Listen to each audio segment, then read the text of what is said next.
Bom dia, meus amados irmãos, a graça e a paz do nosso bondoso Deus e também o amor do nosso Senhor e Salvador Jesus Cristo possa superabundar em nossas vidas hoje e sempre.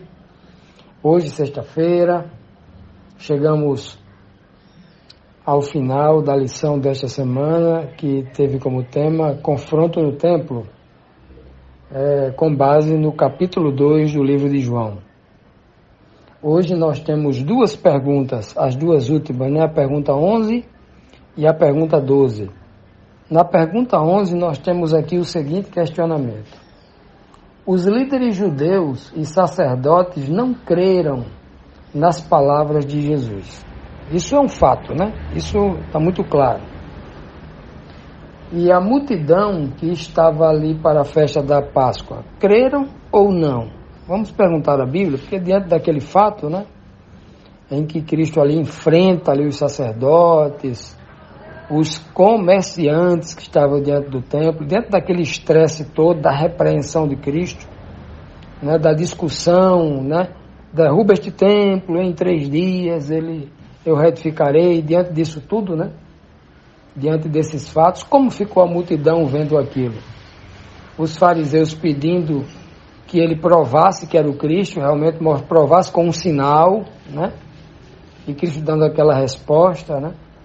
Como é que ficou a multidão que assistia a isso? Vamos perguntar aqui a João, capítulo 2, versículo 23, que diz assim: Enquanto estava em Jerusalém, na festa da Páscoa, muitos viram os sinais miraculosos que ele estava realizando e creram em seu nome. Não só especificamente ali o evento que aconteceu ali no templo, né? Ali no pátio do templo, na entrada do templo, né? Na entrada para o átrio do templo. Não somente ali, porque ali realmente houve ali um confronto, né? Um confronto, Jesus fazendo justiça, porque aqueles homens maus estavam deturpando a palavra de Deus, estava desvirtuando a coisa santa em prol dos seus próprios benefícios, em prol de uma instituição religiosa que estava fincada, cujas bases eram apenas tradições deles mesmos, né? Tradições dos homens e não a palavra de Deus. Mas principalmente pelo que Cristo fez fora dali, durante toda a festa da Páscoa, né? A Bíblia diz aqui que ele fez ali, viram sinais, no plural, sinais miraculosos. Então, Cristo fez muitos, né, sinais miraculosos. O texto é claro, né? Muitos sinais miraculosos. Que sinais miraculosos Cristo fazia? A Bíblia está repleta deles, né? Curar o cego, curar o surdo, o mudo, o aleijado, pessoas com outros tipos de doença, como a mulher do fluxo de sangue, a sogra de Pedro que estava com uma infecção, com a febre altíssima, né? E lepra, qualquer tipo de doença, ele fez grandes e muitos sinais miraculosos ali em Jerusalém. E ainda nós aqui podemos nos questionar, né? Os judeus lá pediram, né, os fariseus, né, a alta cúpula, os líderes religiosos pediram: faça um sinal para a gente acreditar que você é o Filho de Deus, né? Pediram, né? E aí, ele não fez um. A Bíblia diz aqui que ele fez muitos sinais. E esses sinais não eram ocultos, né? Esses sinais eram diante de muitos dos homens do Sinédrio que ficavam vigiando, seguindo a Cristo por todos os lugares que ele ia, né? Monitorando cada passo que ele dava, cada atitude, cada palavra que ele proferia, ele estava monitorando tudo. E com certeza, muitos desses judeus, não especificamente o líder número 1, o sumo sacerdote, Caifás, o seu genro Anás, não somente isso, mas os seus enviados que viam e traziam as informações para eles, né? Muitos. Então eles pediram um sinal e Cristo deu o maior de todos, que era a palavra, o que estava escrito na palavra, e agora fez muitos outros sinais físicos, né? Curando muita gente, fazendo inúmeros milagres e aquele povo ali, né, a liderança religiosa continuou completamente passiva, completamente inativa diante das ações que se esperam de qualquer homem que vê a verdade, que identifica a verdade, que deve se posicionar ao lado da verdade, né? Se alistar ali no exército do Senhor. Eles não, né? Mas quem então? Quem creu em Jesus Cristo? Quem creu no nome, ou seja, no que Jesus Cristo fazia, na sua reputação, né?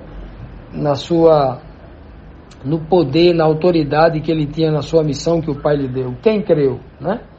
A Bíblia diz aqui que muitas pessoas viram, né? E creram no seu nome. Muitas pessoas viram os sinais e creram no seu nome. Que coisa linda, não é? Então veja que não é necessário ser um líder religioso para entender e crer a palavra, entender a palavra de Deus, né? E crer.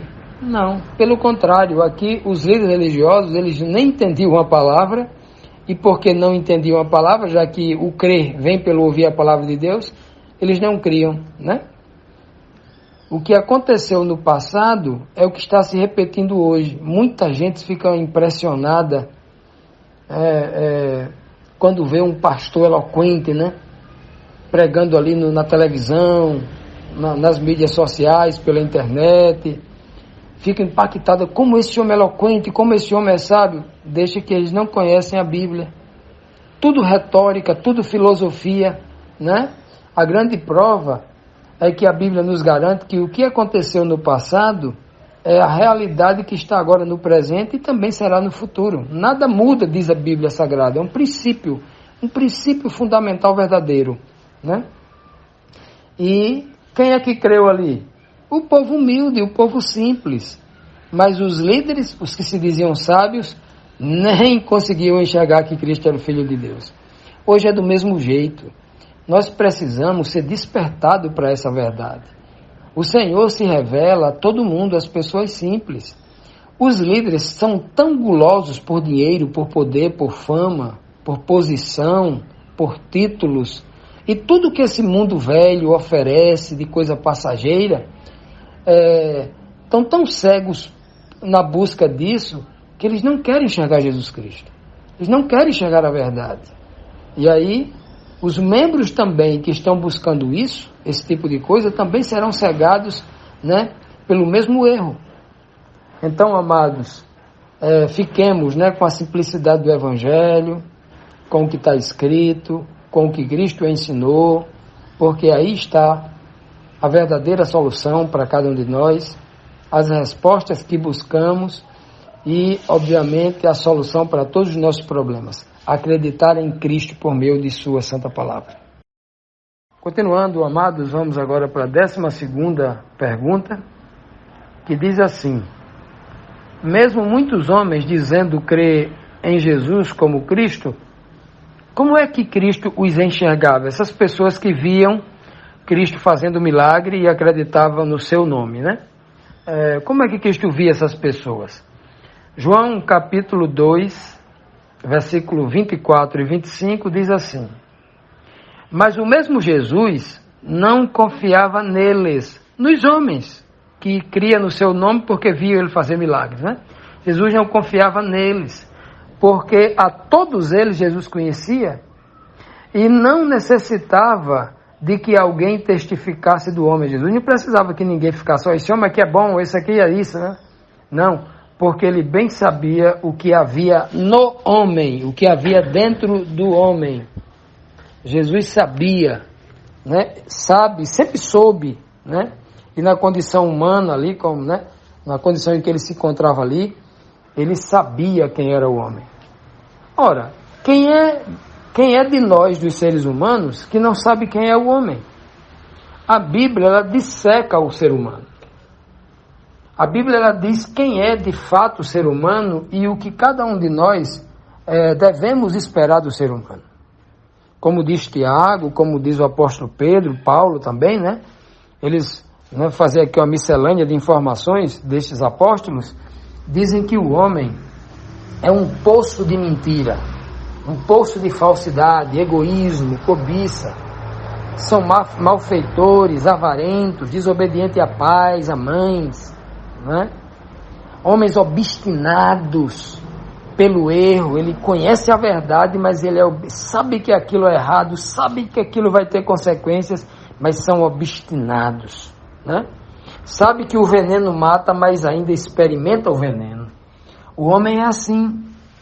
O homem, ele é tão cobiçoso que quando ele quer algo, ele é capaz de matar o seu próprio irmão, aquela pessoa que lhe deu a mão, aquela pessoa que lhe ajudou, aquela pessoa que lhe deu a vida quando não havia mais oportunidade nenhuma.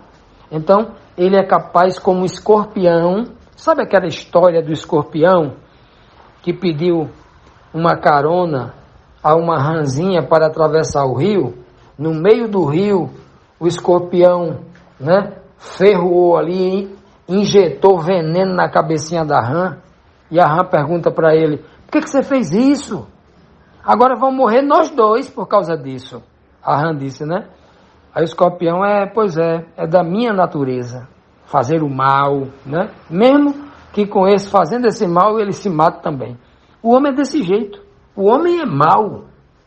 Isso está muito claro. O homem é mau. Só tem uma possibilidade de essa maldade ser anulada dentro da mesma criatura que é mal, que é má. Só tem uma forma. É o Espírito de Cristo entrar na mente do homem e varrer, limpar, purificar todas as desgraças que o diabo, né, através do engano da mentira, instalou nesse mundo, o reino de trevas deste mundo. Cristo chega com uma luz, né, aquela luz de LED, super potente na sala da nossa mente, ilumina tudo, expulsa, né?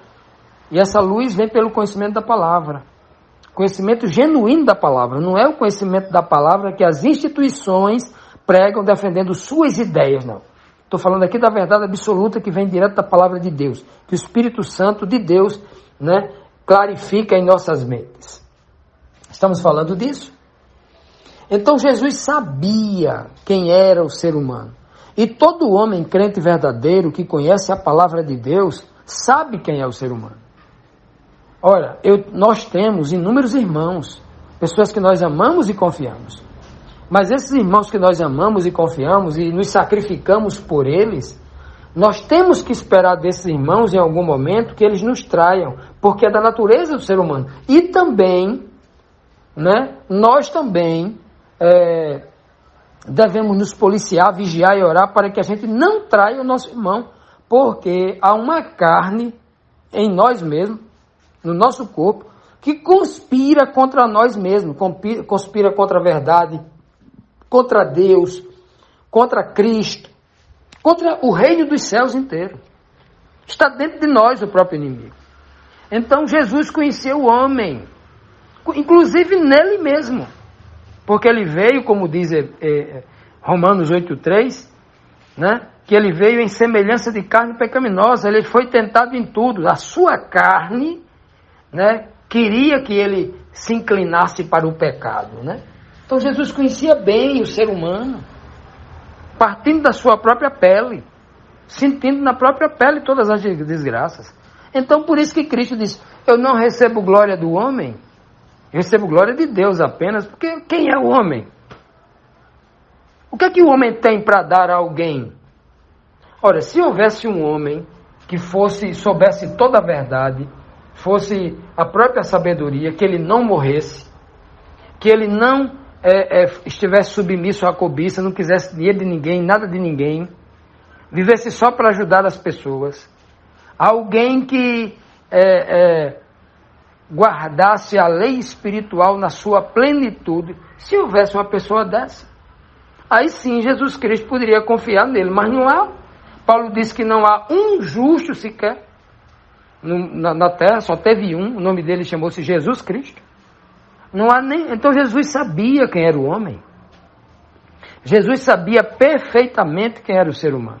Por isso que ele não confiava no homem. E seria uma loucura ele confiar no homem. Isso não quer dizer que o fato de nós não confiarmos no homem como nós confiamos em Deus, confiar no homem no sentido de colocar a nossa salvação na mão dele, a nossa fé, a nossa vida, o nosso destino, o nosso livre-arbítrio na mão do homem, a gente não pode, obviamente, a gente não pode fazer como faz com Deus. Conhecendo as limitações do homem, isso não quer dizer que a gente não confia no nosso irmão, nas pessoas com quem nós convivemos. Devemos confiar sim, devemos gerar confiança, porque a confiança gera confiança, né? E a confiança estimula a fidelidade, ok? Então, amados irmãos, façamos como Cristo, confiemos apenas em Deus tudo aquilo que for da nossa salvação. As coisas deste mundo, confiar para emprestar um dinheiro, pega aqui R$200 emprestado para você me pagar daqui a 30 dias, esse tipo de confiança a gente tem que exercitar, tem que fazer. Eu estou falando de outro tipo de confiança. Cristo não confiava naqueles homens que no momento dizia, temos fé, Ele é o Filho de Deus, Ele é o Messias, ninguém faz essas coisas se não vier de Deus. Eles diziam, né? Pois é, pouco tempo depois eles estavam matando Cristo, gritando lá, crucifica, crucifica. Como é que ele podia confiar nesses homens? O homem é assim, ele tem essa natureza. Hoje tem muita gente confiando em instituições, em pastores, e não sei quem, e é uma decepção atrás da outra. Acumulando decepções porque ainda não aprendeu a Bíblia. Quando nós aprendemos a palavra de Deus, a gente passa a dar o valor a cada coisa, o seu valor devido a cada coisa. A gente começa a dar o valor ao dinheiro, o valor que ele tem, à casa, à família, ao trabalho, à escola. Tudo tem um valor, tudo tem um valor devido, né? E o valor, acima de tudo, o valor a Deus, o valor a Cristo, o valor à palavra de Deus, que são valores muito superior a tudo o que há neste planeta. Que o Senhor nos dê luz e sabedoria para a gente compreender isso, porque só assim nós podemos experimentar a verdadeira liberdade que Cristo diz, conhecereis a verdade e a verdade vos libertará, né? Que o Senhor nos abençoe, que nos livre de todos os males e nos conceda o seu Santo Espírito para a compreensão dessas verdades.